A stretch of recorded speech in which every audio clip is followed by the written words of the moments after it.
3 Questions by Leo Tolstoy.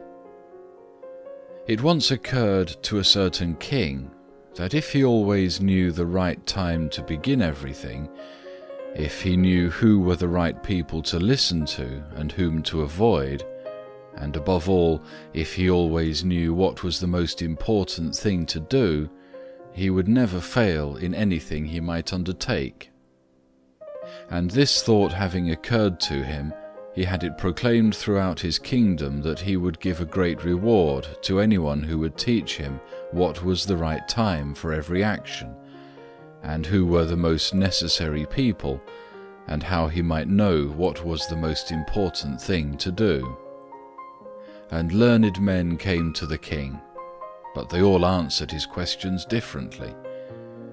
In reply to the first question, some said that to know the right time for every action, one must draw up in advance a table of days, months, and years, and must live strictly according to it. Only thus, said they, could everything be done at its proper time. Others declared that it was impossible to decide beforehand the right time for every action, but that, not letting oneself be absorbed in idle pastimes, one should always attend to all that was going on, and then do what was most needful. Others again said that, however attentive the king might be to what was going on, it was impossible for one man to decide correctly the right time for every action, but that he should have a council of wise men, who would help him to fix the proper time for everything. But then again others said that there were some things which could not wait to be laid before a council, but about which one had at once to decide whether to undertake them or not. But in order to decide that, one must know beforehand what was going to happen. It is only magicians who know that, and therefore, in order to know the right time for every action, one must consult magicians. Equally various were the answers to the second question. Some said the people the king most needed were his counsellors, others the priests, others the doctors, while some said the warriors were the most necessary. To the third question, as to what was the most important occupation, some replied that the most important thing in the world was science. Others said it was skill in warfare, and others again that it was religious worship. All the answers being different, the king agreed with none of them, and gave the reward to none. But still wishing to find the right answers to his questions, he decided to consult a hermit, widely renowned for his wisdom. The hermit lived in a wood which he never quitted, and he received none but common folk. So the king put on simple clothes, and before reaching the hermit's cell, dismounted from his horse, and leaving his bodyguard behind, went on alone. When the king approached, the hermit was digging the ground in front of his hut. Seeing the king, he greeted him and went on digging. The hermit was frail and weak, and each time he stuck his spade into the ground and turned a little earth, he breathed heavily. The king went up to him and said, "I have come to you, wise hermit, to ask you to answer 3 questions. How can I learn to do the right thing at the right time? Who are the people I most need, and to whom should I therefore pay more attention than to the rest?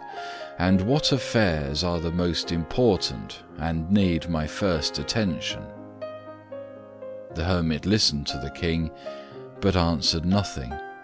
He just spat on his hands and recommenced digging. "You're tired," said the king.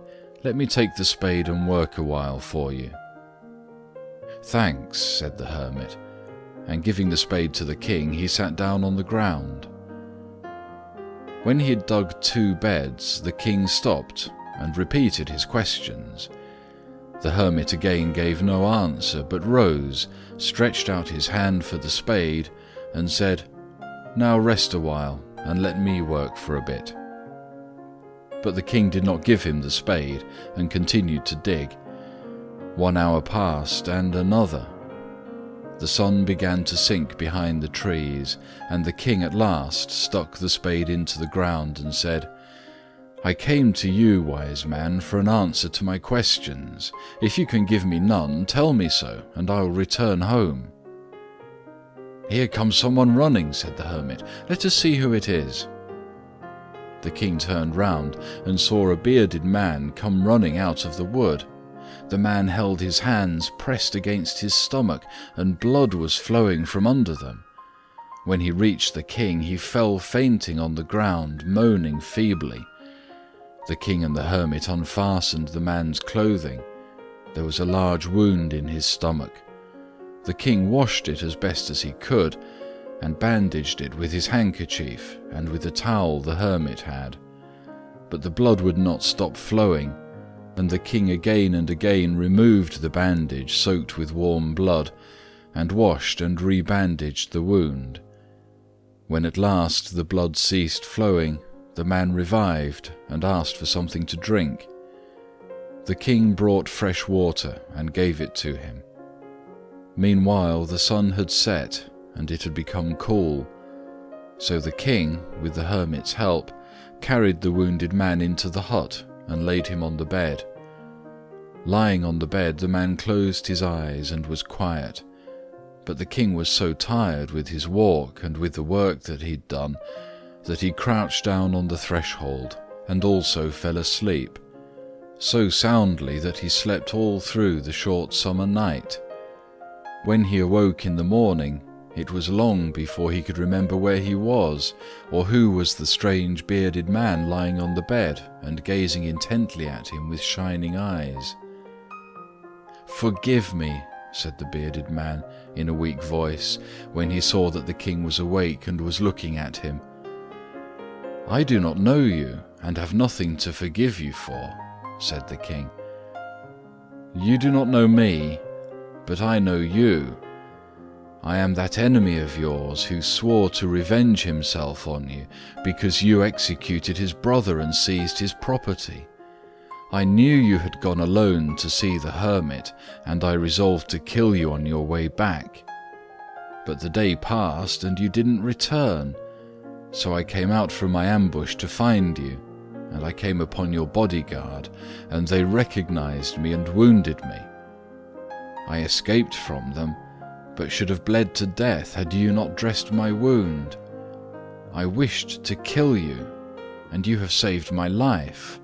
Now, if I live, and if you wish it, I will serve you as your most faithful slave, and will bid my sons to do the same. Forgive me."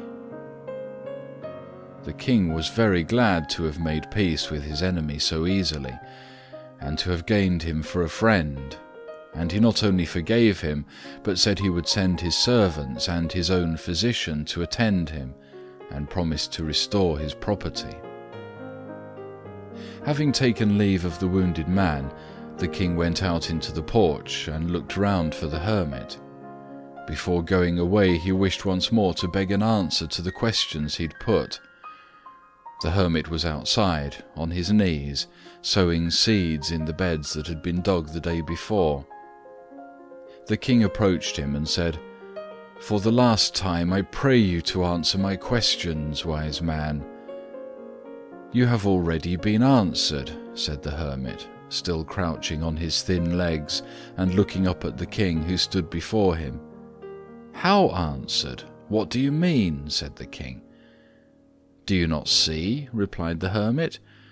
"If you had not pitied my weakness yesterday, and had not dug those beds for me, but had gone your way, that man would have attacked you, and you would have repented of not having stayed with me. So the most important time was when you were digging the beds, and I was the most important man, and to do me good was your most important business. Afterwards, when that man ran to us, the most important time was when you were attending to him. For if you had not bound up his wounds, he would have died without having made peace with you. So he was the most important man, and what you did for him was your most important business. Remember then, there is only one time that is important: now. It is the most important time because it is the only time when we have any power. The most necessary man is he with whom you are, for no man knows whether he will ever have dealings with anyone else. And the most important affair is to do him good, because for that purpose alone was man sent into this life.